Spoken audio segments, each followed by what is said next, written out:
এখন কেমন আছো তুমি? হ্যাঁ, এখন কি ভালো আছো? হ্যাঁ, খাইছো সকালে? খাইছো? তোমার পুষ্প কেমন আছে জানো নি? খবর নেও নি? তোমার মেয়েটা? হ্যাঁ, হ্যাঁ হ্যাঁ হ্যাঁ, ওর খবর জানো নি? কেমন আছে জানো? হ্যাঁ, পড়ান পড়ে নি? পড়ান পড়ে না? ভালো আছে বুঝছো? চিন্তা পারবা না, দোয়া হইলো। ঠিক আছে। নগরকান্দা থানার সামনে আবারও দেখা হলো সেই মানসিক ভারসাম্যহীন নারীর সঙ্গে, যার কোল জুড়ে মাত্র কয়েকদিন আগেই এসেছিল একটি ফুটফুটে কন্যা সন্তান। তার হাতে সামান্য 20 টাকা তুলে দিয়ে আমি জানতে চাইলাম, তোমার বাচ্চাটা কেমন আছে, কোথায় আছে?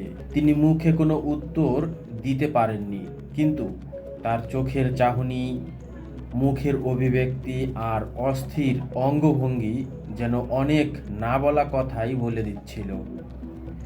মনে হচ্ছিল তিনি যেন কাউকে খুঁজছেন, হয়তো নিজের সন্তানকেই। শিশুটির দায়িত্ব নিয়েছিলেন মানবিক একটি পরিবার। পরে আদালতের আদেশে ঢাকা সেফ হোমে জায়গা হয়েছে শিশুটির। তবে এটি অবশ্যই প্রশংসনীয়। একটি নবজাতকের নিরাপদ ভবিষ্যৎ নিশ্চিত হওয়া জরুরি, কিন্তু প্রশ্ন থেকে যায়, মায়ের দায়িত্ব কে নেবে? একজন মানসিক ভারসাম্যহীন মানুষ বলেই কি তার আর কোনো অনুভূতি নেই? তিনি কি মা নন?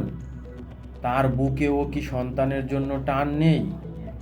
আমরা শিশুটির ভবিষ্যৎ নিয়ে ভাবছি, এটি একটি ভালো দিক, কিন্তু সেই অসহায় মায়ের চিকিৎসা, নিরাপত্তা, আশ্রয় ও পুনর্বাসনের দায়িত্বও তো আমাদের সমাজ ও রাষ্ট্রের। মানবতা তখনই পূর্ণতা পায় যখন আমরা শুধু শিশুটিকেই নয়, তার অসহায় মাকেও বাঁচানোর চেষ্টা করি, ভালো একটা জীবন দেওয়ার চেষ্টা করি। আল্লাহ পৃথিবীর সকল অসহায় মানুষকে হেফাজত করুন এবং আমাদের অন্তরে আরও বেশি মানবতা দান করুন। ভিডিওটি ভালো লাগলে সবাই শেয়ার করুন, কমেন্টে আপনার মতামত জানিয়ে যাবেন। ধন্যবাদ।